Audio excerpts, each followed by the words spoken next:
There was a Tibetan master who realized he was not making much headway with his disciples.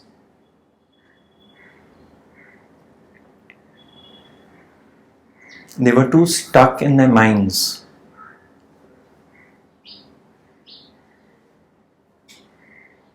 So he thought, there's no point in me talking to them.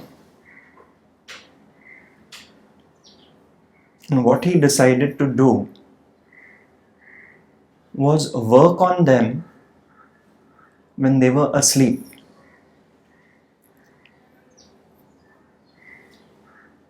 So he didn't tell them anything. But because of his abilities,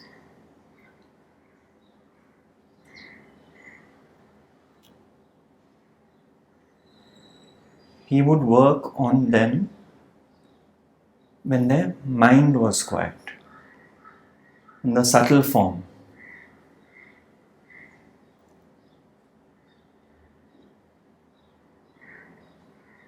And then transformation started happening.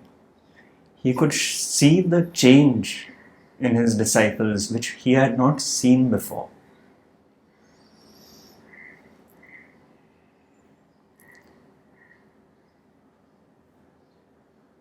Now, there were some disciples who were not aware that they had changed until others told them, hey, do you know you are less critical than you used to be earlier? Do you know you are more at peace now than you were earlier? And then some disciples said, wow, that is so true. I didn't realize it, but I have changed.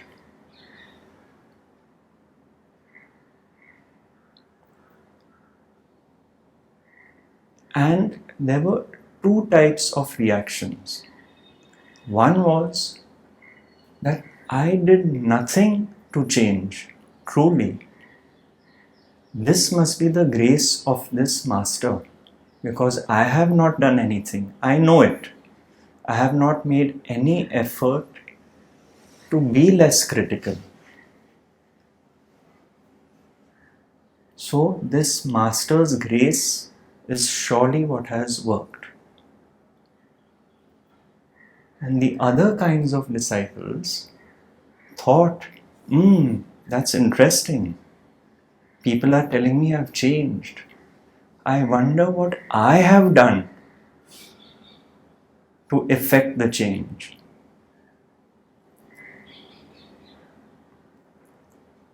Yet, the change happened because of the grace of the Master. That is the Master's unconditional grace which is always there.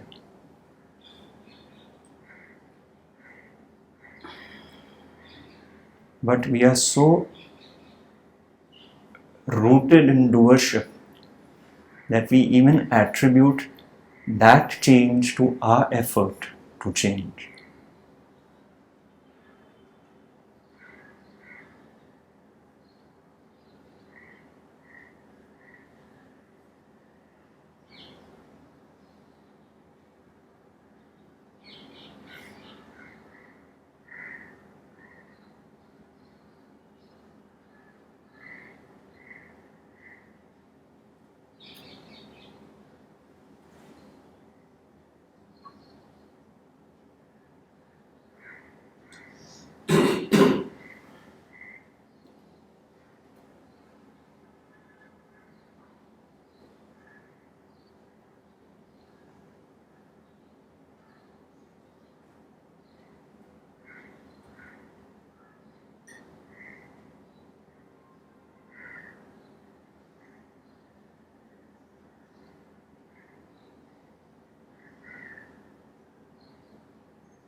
And absence of the thinking mind is an indication of the receptivity to transformation. Because usually we approach any spiritual teaching or teacher with already a set of preconceived notions and ideas.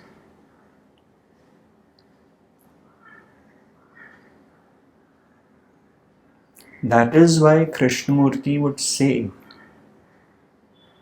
that we hear but we don't listen. Because to listen is to set aside all one is identified with till this moment.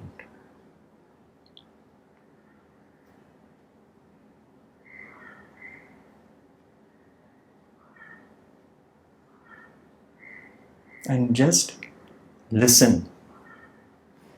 And he went further to say, listen to the extent that you are aware of your own reaction to what you are hearing. Listen to that also, instead of reacting. That is true listening.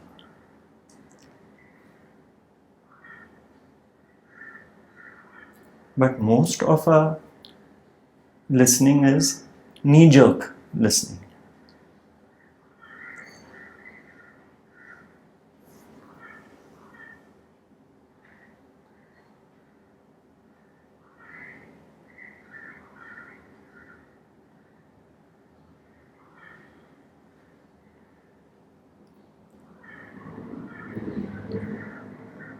That is why he said when you listen totally, you don't create images anymore.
Next time we hear something we don't like, we should listen to that.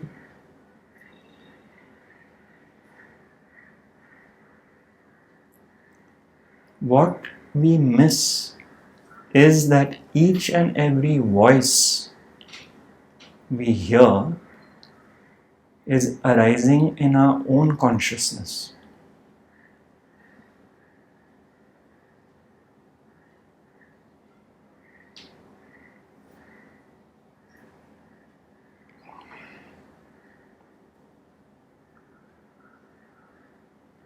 In that sense, it is not separate from us. It is an aspect of consciousness.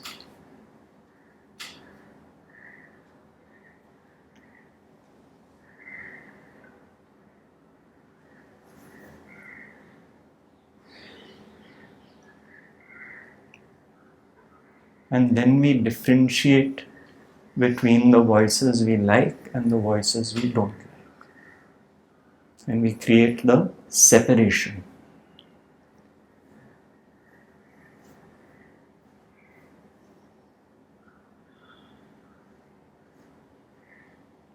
And with true understanding, this differentiation, this separation starts dissolving.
And the absence of the separation is the presence of peace, understanding, and love. Because when nothing is apart from yourself, that is love.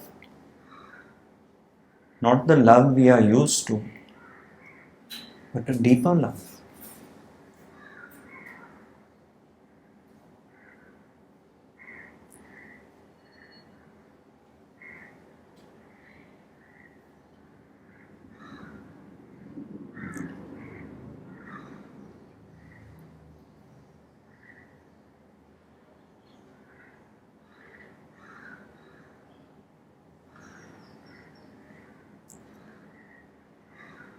Love, which is the understanding that consciousness is all there ever is.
Aurangabad से कल आए.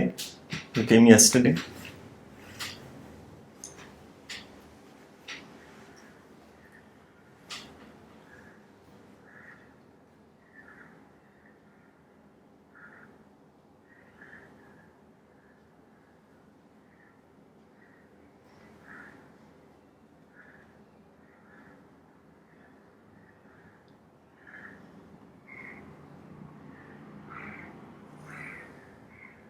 I'm giving a talk in Delhi next weekend, but Delhi has come to me. Couldn't wait.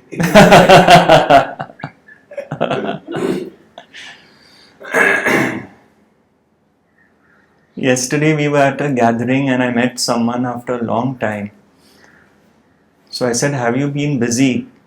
He said, I have not been busy, but my mind has been very busy.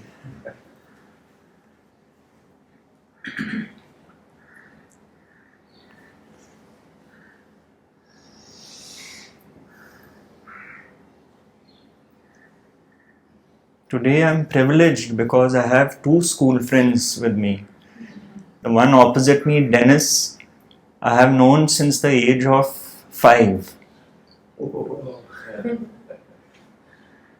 We used to sit together in class.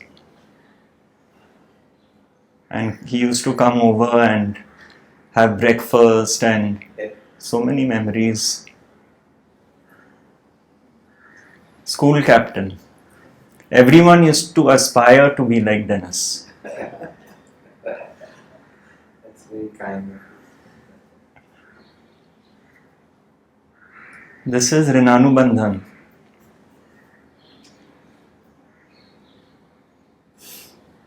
I didn't expect to see him in this house, but he's back here.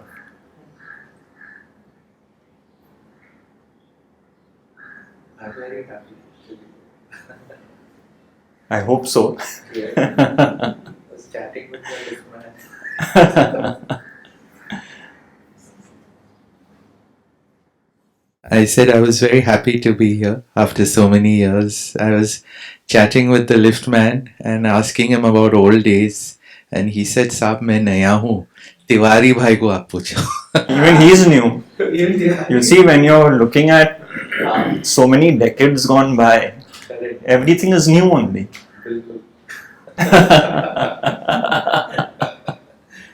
Yes, it's lovely.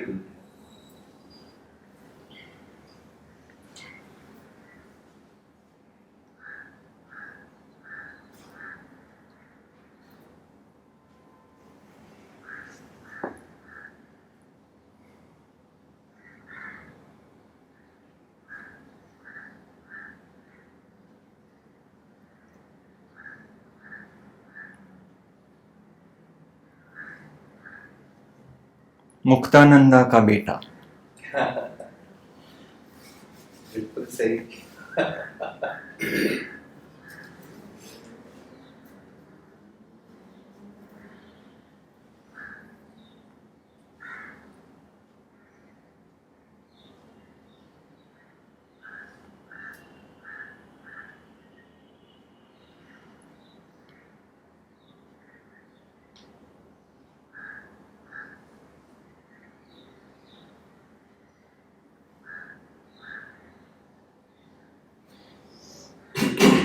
Can you share with us your story with reading that book and how you landed up at the Samadhi? I was very touched by it.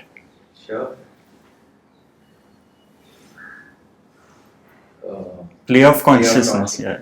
So, yeah. Okay, I'll take 2 minutes of your time. So I was in college and I was at the Crosswords bookstore. That time it was at Mahalakshmi in Mumbai. Those who are from Mumbai, outside Mumbai may not know, but it's near Mahalakshmi Mandir. And I saw this book, I was maybe 21, called Play of Consciousness, Chit Shakti Vilas. And it was written by a person called Swami Muktananda. I had no idea. And I was totally into my college avatar, which was I had a rock band and I was singing and dancing and generally happy, no issue. But I saw this book and it pulled me, and I started reading it, and it was about Swami Muktanand, who is a great Indian saint from Ganeshpuri, how his whole sadhana unfolded. And I suddenly said, that's what I want. This is it. This is what I want. And I didn't even realize that he had moved on. He had taken samadhi. So I found Ganeshpuri. I had no idea. I went secretly in a train to Virar, and then I took a ST bus. I didn't tell anyone.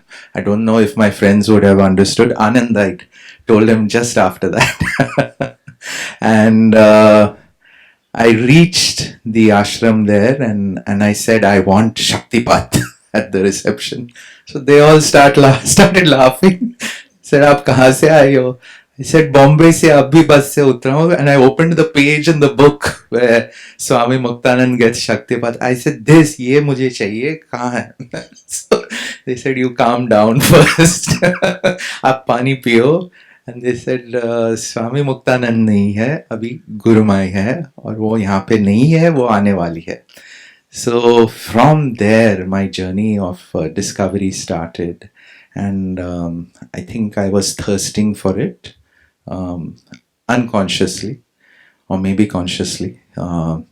That's really the story of how I went deeper and deeper into it, and it's been amazing journey, really beautiful. And somewhere along the way, I realized Gautam's mother, she's written a lovely book on Kundalini. Yes. And Gautam himself. So I was very thrilled. And our paths didn't cross, but they were there. We were just right near each other. So that was the story. I can go on, but that's the essence. Like I remember about how you took one boy and you all were licking the samadhi floor or something. I went with Kanishka to Ganeshpuri, and I told him, see, you must do seva properly. Okay, we have to clean this floor. This is our seva. So we have to make it chakachak. I said, so clean that we can lick it. And I licked it. So he thought this is the thing to do. So he also licked it. And we were both Kanishka and we licking the floor in Ganeshpuri. I said, how does it feel? Good, na?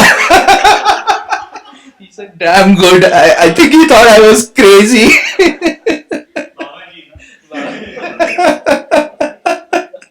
So we were both doing in the Ganeshpuri courtyard, cleaning it, then quietly, privately licking it and saying, very good. Yeah. Slowly, I took a lot of my friends there. Anand came. And he also had to lick the floor. No. Anand didn't have to lick the floor. But amazing how it works. See, the book had to find its way to you at that age. True. Even that was not in your control. Absolutely. That is the grace. 100%. I agree.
I have another friend who's about 69, 70 now, who was with Muktananda for many years, 10, 11 years. And at his home, wherever you look, left, right, front, back, there are photographs of Muktananda. Such strong devotion.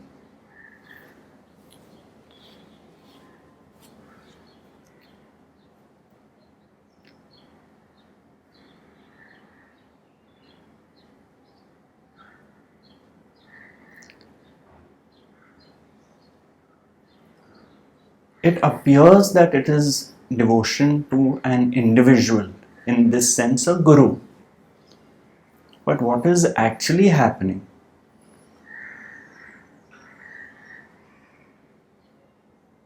The guru represents consciousness. It is the devotion to consciousness. But many of us still view this as the devotion of a disciple to a guru. That is one level of the dynamic.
Look at the coincidence.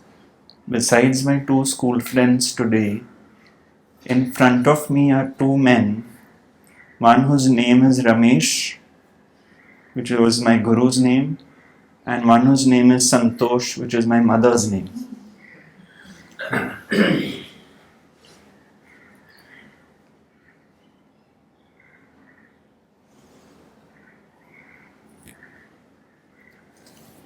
You use the word Rinanubandhan. I'm sorry. Rinanubandhan. Should I expand? You see, this is a concept actually from the scriptures which very little is spoken about on Rinanubandhan. But Shirdi Sai Baba has mentioned it a few times. And what he says that any relationship, it could be your family relationship, it could be a friendship, it could be an enemy, so to speak, or the stranger you meet on the road. Any relationship in life is on account of Rinanubandhan. which is, you could call it a cosmic bond from the past. So in the Sai Satcharita, for example, there are stories where he had the ability to see this. Like one I remember was when some shepherd was, moving some sheep away, and he quickly ran and said he wanted to purchase 2 specific ones. I may not know the story exactly. And he chose the 2 and he paid a very high price for them. So his devotees said, "What are you doing? They are not even worth that much. Why are you buying it?" And he said, "I'm compelled to."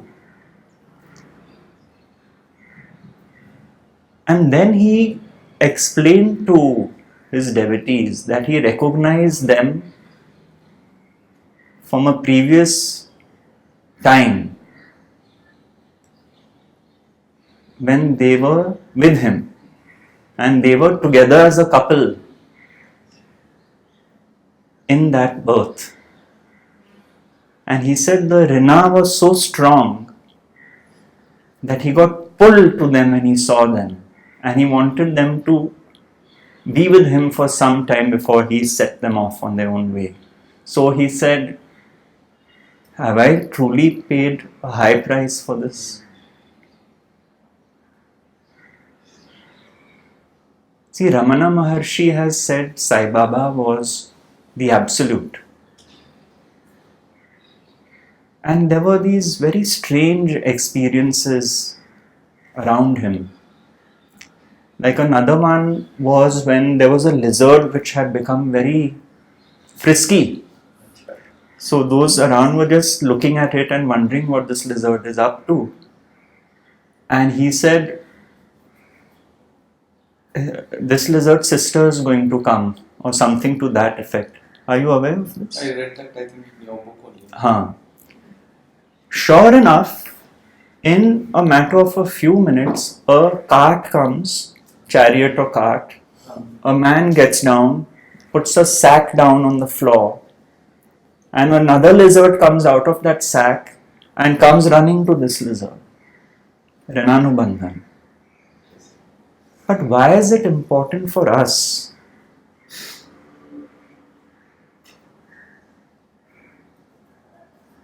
Because it shows us that whoever comes across our path, we are meant to meet. The universe has engineered it that way.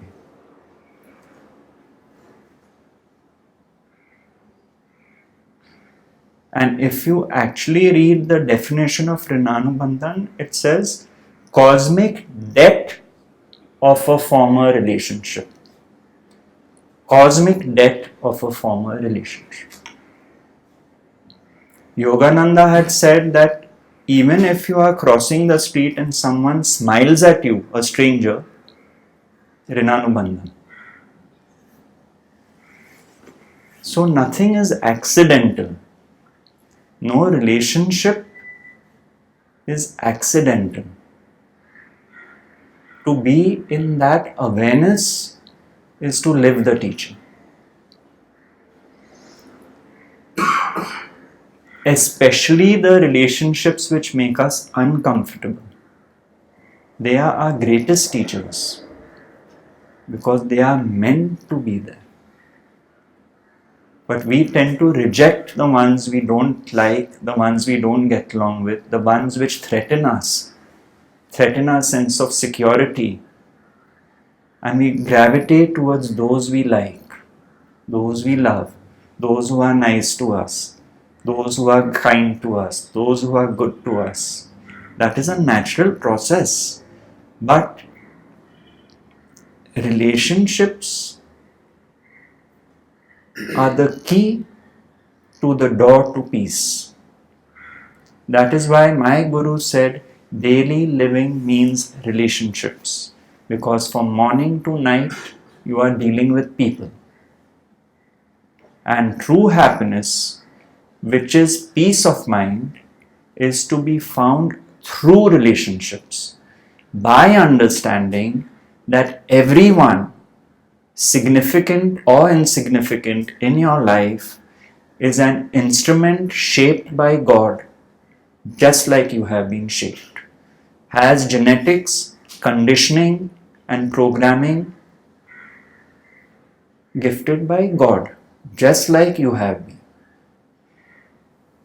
Everyone has flaws, just like you have flaws. Flaws may be different. So if you can see that everyone is equally an instrument of the divine, just like you are, you move beyond name and form and blame and condemnation and guilt and shame and hatred and malice and jealousy and envy.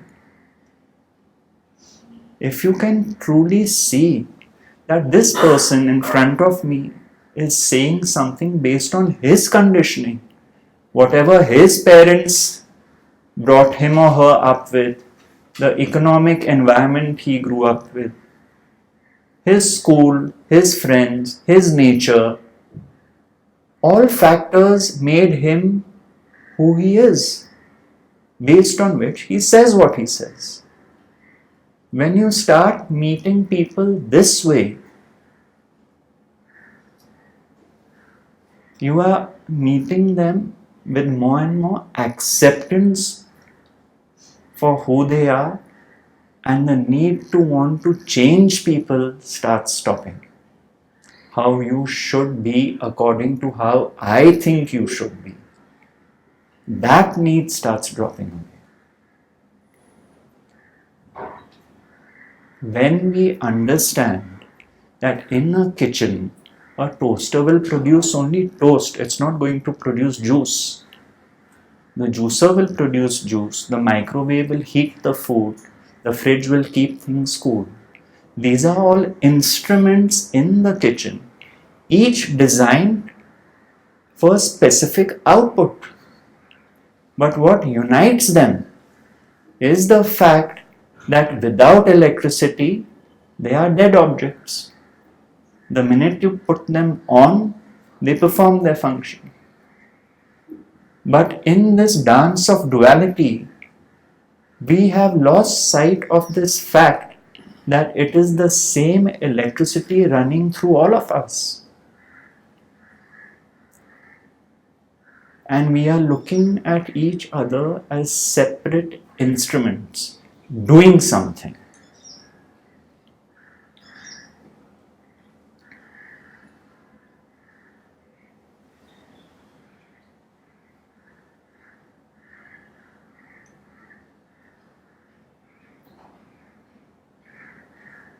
And when someone asked Ramesh to, in very simple words, say, what does it mean by having harmonious relationships? I want to know. And his reply was to be comfortable with oneself and to be comfortable with others is harmony in relationships. That's all. As simple as that. Not rocket science.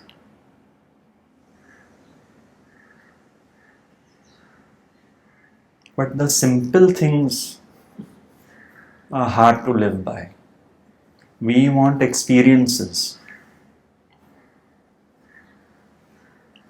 We want to judge our spiritual progress by the experiences we have, by the lights and colors that we see. But meanwhile, our daily living is a mess. Our mind is not at peace.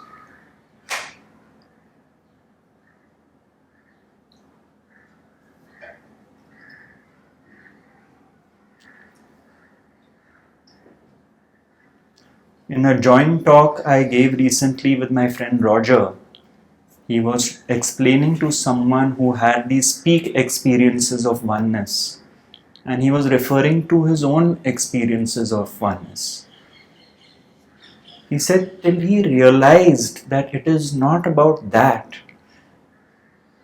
because rather than the experience of oneness, it is the unbroken peace of mind which does not need that experience of oneness, which is the truth. Unbroken peace of mind.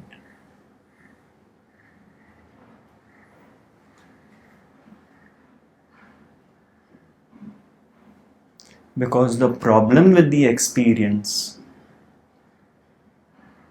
is there is the experience and the experiencer of the experience. So already a separation is created. And that experiencer then wants more of the experience. Further separation.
Every now and then I keep getting a mail that on the path of Jnana Yoga, the element of bhakti is less.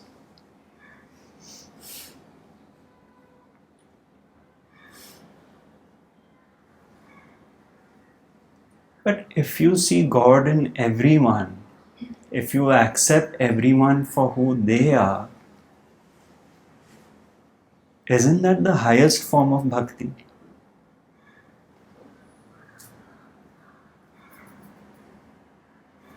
So this separation between bhakti and jnana does not make sense. It is the living bhakti.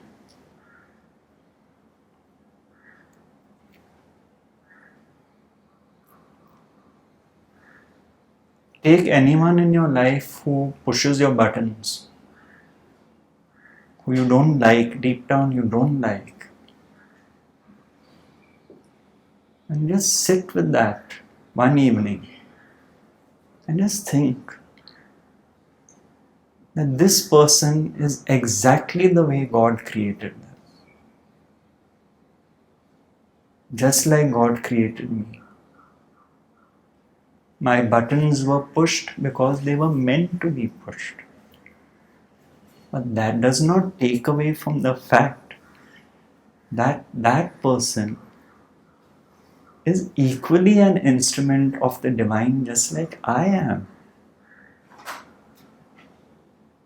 And you'll be surprised. Tears might arise with just this reflection.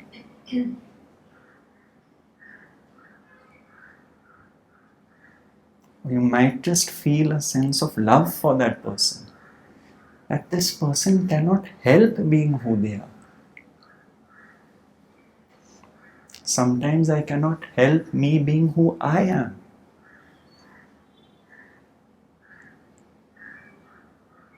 That acceptance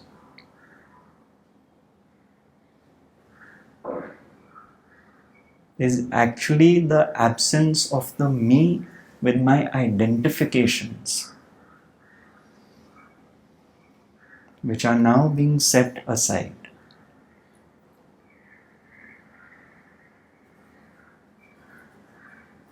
No more running away. No more running away, but walking through.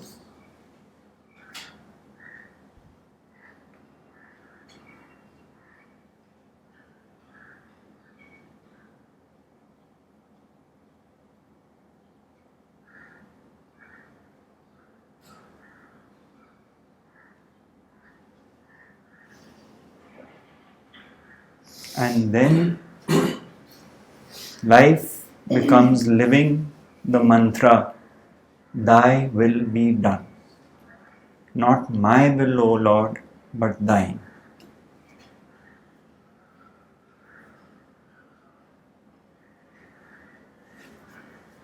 Accepting people for who they are, accepting situations for how they are, doing what one can in a given situation, knowing that the results are not in one's control.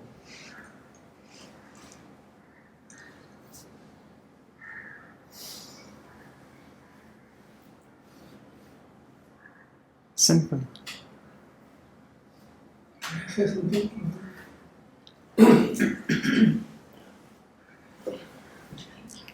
I'm seeing you after a very long time. Yes, I came. It is quite, I'm okay. It is Rinanubandhan, so all I can say is that I am here because of that. See, just what you have been telling, and it intrigues me that when I look around the world, there are so many things happening, which in a way you can't say that they are doing of somebody. But when somebody does something deliberately, to accept that as a happening becomes very difficult. That is the point where I think most of us feel that usne aisa kiya. But we can't take it as a happening. Will it be right to say that every doing is happening? That is what the question that arises in my mind.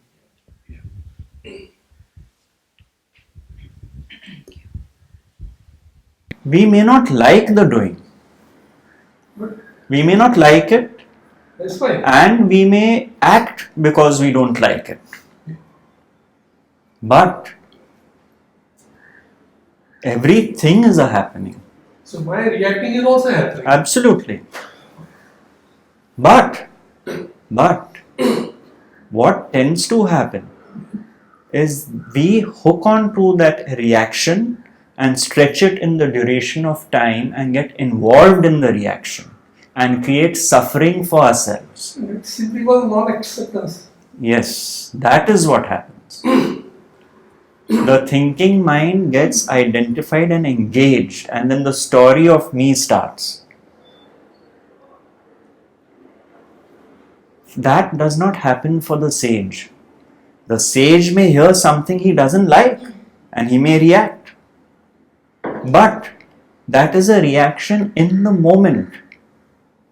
It ends there. Not carried over. We tend to carry it over by blame, condemnation, guilt, shame, hatred, malice. We build the story around that. That is what happens. And that prolongs our suffering.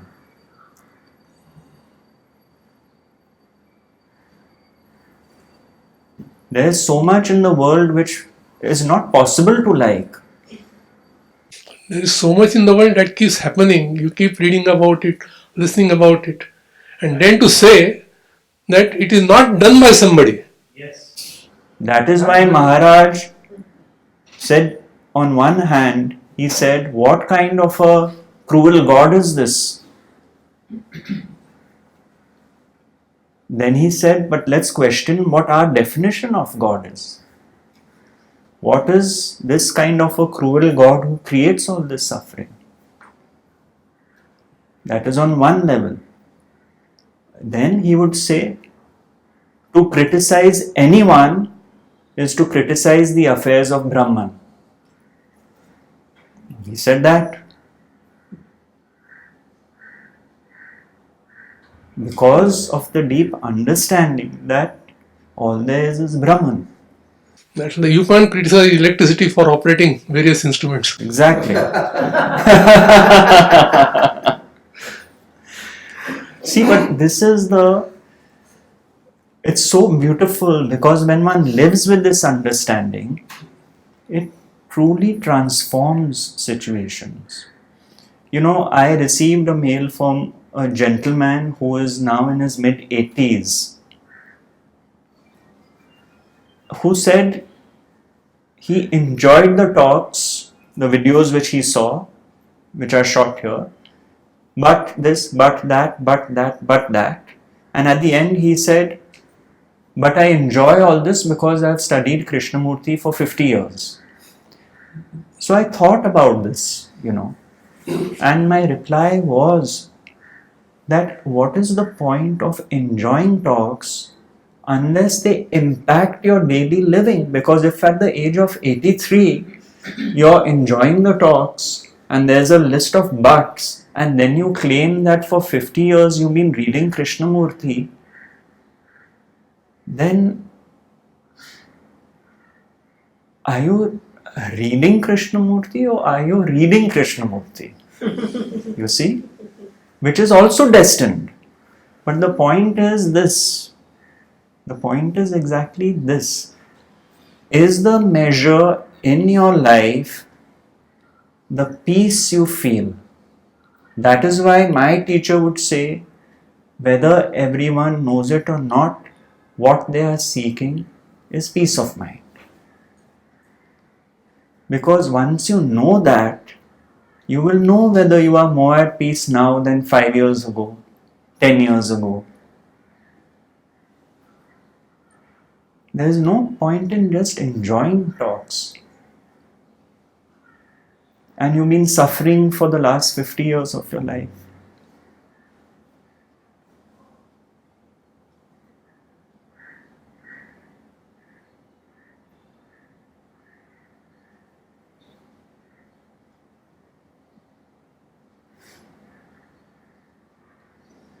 And another pointer in this direction is when, let's take activists, when they would come to sages like Maharaj or even Ramana Maharshi. Now yes, one part is you are designed that way, so you do things, right? But Maharaj was a bit more stern on this issue. He said, first you take care of yourself. Are you sorted out? Then take care of the world. Because the greatest gift you can give to the world is your sorted self. Because imagine, you're full of conflict and strife in your mind and you're trying to sort out the world. How can you do a good job?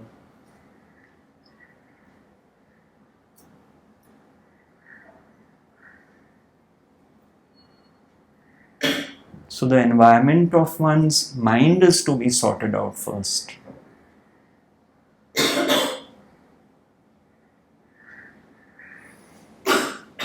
That is why Krishnamurti said change is an internal process.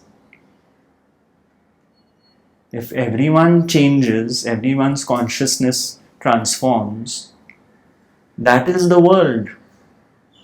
That is the new earth.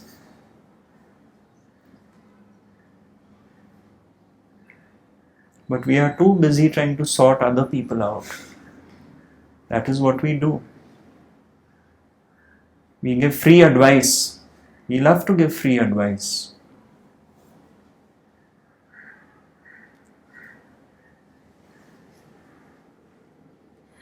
The minute you catch yourself telling someone you should, free advice.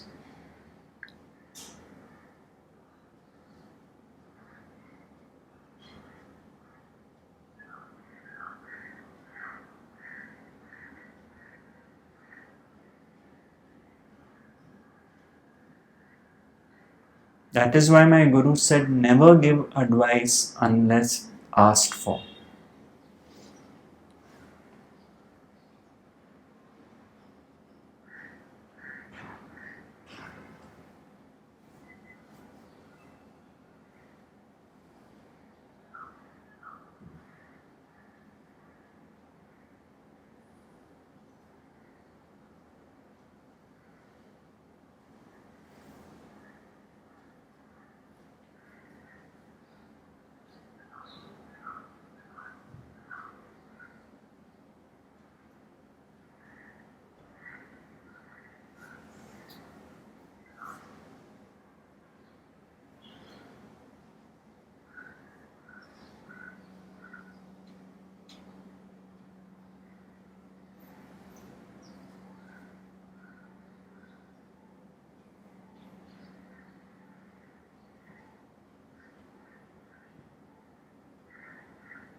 It's your first time? Yeah. You're from Bombay? No, from US. Oh, really? Yeah. Which part? From California. So you're visiting some friends here? No, actually, I used to live in Poonam. So Okay. I came to Bombay to hear your talk. Okay. I'm from in India. I used to live in Poonam. Okay, okay. Yeah, it's for the recording. It's for the recording. Okay. So you saw some videos in the... Yeah. Always. That's my life. Like in US, I live on the videos and everything. So it keeps me going. Yeah. And I didn't know that. I never thought that I'll be here. But I think consciousness got me here. I never thought when I used to... my name is Poonam. Poonam. Yeah, Poonam Pansachiv. So I used to watch and I never dreamt that I'll be here one day watching your video. I mean, watching you and so it's God's grace. And what drew you to the teaching? Were you like looking for something? Or? I don't know where it started, but my whole family has always been Dada J.P. Baswani's devotees. I'm a Sindhi actually, so my whole family has been in that. But of course, that didn't really pull me because I used to just hear satsang and go bhajans and everything. But I didn't know the detail about it. But I think just that atmosphere was there. Yes, of course. Yeah. And then I used to keep hearing Dada a lot, really, because he is such a devotee of God. But I didn't know the connection between God and me and everything, nothing, no details. But I used to love his talks because he was so much in love with God. I really loved it. Say God, I cannot see God anywhere, but he's so much in love with God. And I used to keep hearing that from childhood. But then one day I just came across Vedanta. And then I started hearing Vedanta, and then I realized that, oh my God, what is this? I mean, it was different thing, a different feeling to get to know the knowledge of it. And then, of course, I read about Nisargadatta Maharaj, and I started reading his books. And then I saw Mr. Ramesh Bhalsekar's videos, and then I typed on YouTube, the way I saw you first time was I typed on YouTube doership, because that is what used to always ring that question in my mind. What is doership? Why? What is it? I mean, what is the connection between if I'm God, then what is it? This doership which I have always thing in my mind. Why did I do this and why did I do that and I made this mistake or whatever. So where does this doership come from? So I typed doership and then your video came there. And that's how I started watching, and I really loved your talks. I was like, this is so practical. Like, they explained it so practically that what is doership. But still, it's quite tough. To get out of doership is quite tough. Because of the conditioning. Yeah. You see, that is why Rameshji would say that there's so much conditioning that it takes constant hammering on the shell for the shell to break. But it's an irreversible process. Solace is to be found in that. So basically, the one point which I really want to ask you is that in your video you had said that you actually never left your true home, and the one who's living this life is him. So you are not there anywhere. That is where you have to pull yourself out from. Like, you get out of your own way and let him live his own dream. It's his dream.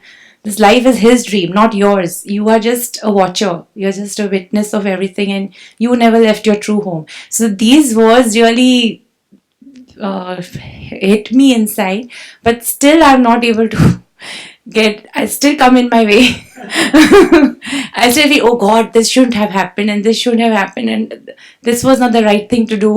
And I was like, oh God, again I go back. No, it's his dream. He's living it. But then how? It's quite tough.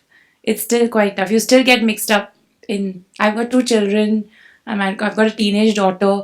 So it's very tough bringing her up, a teenage daughter. So always it's like that conflict is always there, I shouldn't have said this to her, maybe it's hurt her, or so many things in daily living. And yeah, like you talked about the peace of mind, which really, the peace of mind is what is most important, and we tend to lose it. I mean, even if we know all this, still it just goes off. It's human nature. Yeah, because of the conditioning or whatever if you can just elaborate on this point is so, if you can catch that point and live life, I think it's really devoted to God and it's his dream, not yours. You are not doing it. It's his life and you have never left your true home. This point which you had spoken on your video. That's how I started this talk about the Tibetan Master. Yeah, I think you read my mind, what I had in my mind, because this talk of yours is something always used to hit my mind. You never left your true home. You never left your true home. So, and when I sat here and you started your talk, it was based on that. So, like, my God, is he reading my mind? What I have in my mind? I have no such siddhis. No, it's not that. No, I don't mean that. But no, but just what was going on in my heart, and you just spoke about it. So I was like, my God, what a coincidence. Like, what a nice thing to hear this when I came here. Sure. And there are no such things as coincidences too. Right. But the point is that, like you said, you did not dream you would be here and you are here. Yeah, right? That's true. So therefore, all this conflict in the mind, what should I do to pull myself out of it, is again thoughts of doership. So my advice is, don't do anything. Let it happen. The same Shakti, the same force, the same consciousness which brought you to the teaching, which took you to Dada Vaswani to create a fertile ground, then which brought you to the videos. Trust that to do the job. Don't take that responsibility on your shoulders. And as Rameshji would say for someone with children, that no matter how much a parent wants good for the child, the parent must know that the child too comes with his or her own destiny. So an obsession beyond a point can be detrimental, beyond a point to control the child's journey of life. That is what he meant. So when you relax into that knowing that everyone has come with a blueprint, the same force, the same consciousness will look after them. All you can do is do your best.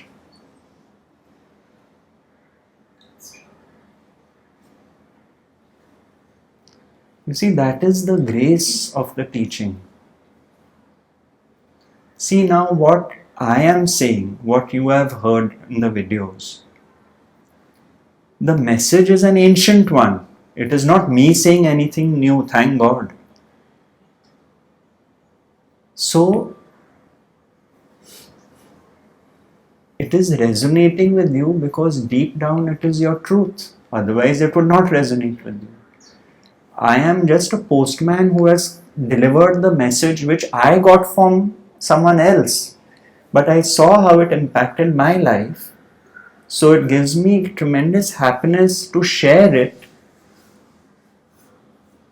to see if it impacts another life. So the sheer fact again that you were drawn to the teaching was not your doing. That is the grace. Something resonates. Let that do its job. If you are already home, How do I get home? That's the thing. that is exactly the mind's conundrum. How do I get to where I already am? Yeah. This question does not arise in deep sleep. In deep sleep, Poonam does not ask, how do I get home? It's true. So where was Poonam in deep sleep?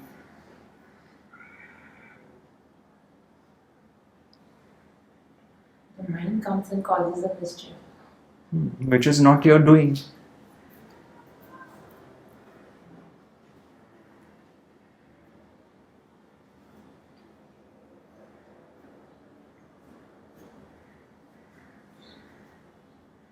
To just see that is enough. So actually I have nothing to do. Actually there's nothing to do. Yes. You're just there. You're just observing everything. That's it. Look at your own life. Even if you don't do anything as such, events happen.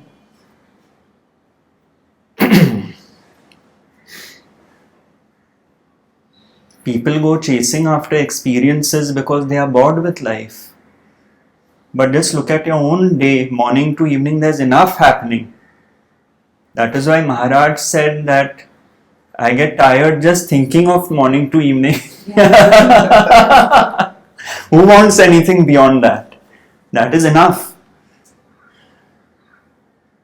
It's such a free way of living, right? Absolutely free. No news is good news. That's what I keep saying.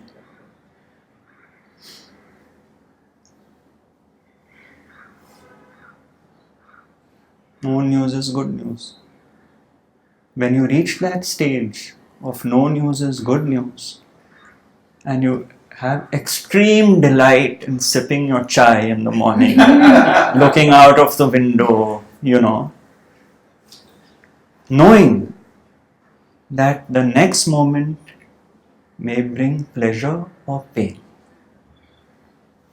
Because that is life. And as Maharaj said, the expected seldom happens, the unexpected always does. You see. So when you are content, no news is good news, because you are like,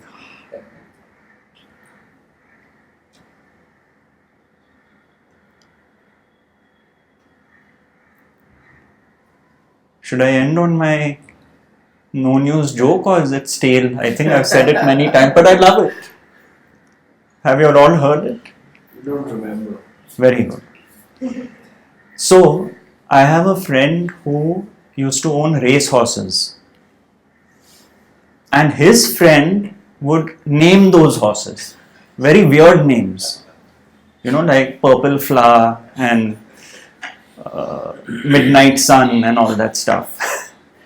So now the time came that he got another horse and the horse had to be named. So he asked his friend that please come up with a better name because this horse must win the races. I just don't want these names. He said, don't worry, let me sleep over it and I'll tell you tomorrow morning. So in the morning he met him and he said, I have found the perfect name for your horse. My friend was very eager. He said, what is it? He said, bad news. My friend was shocked. He said, are you saying that my new horse should be called Bad News? He said, yes. And it will surely win races. So my friend was quite upset.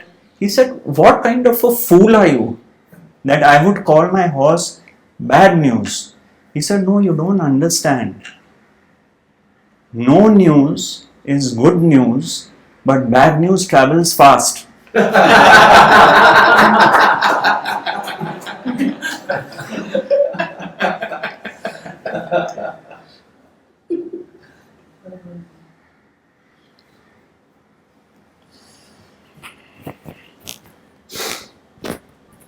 I'm glad you came.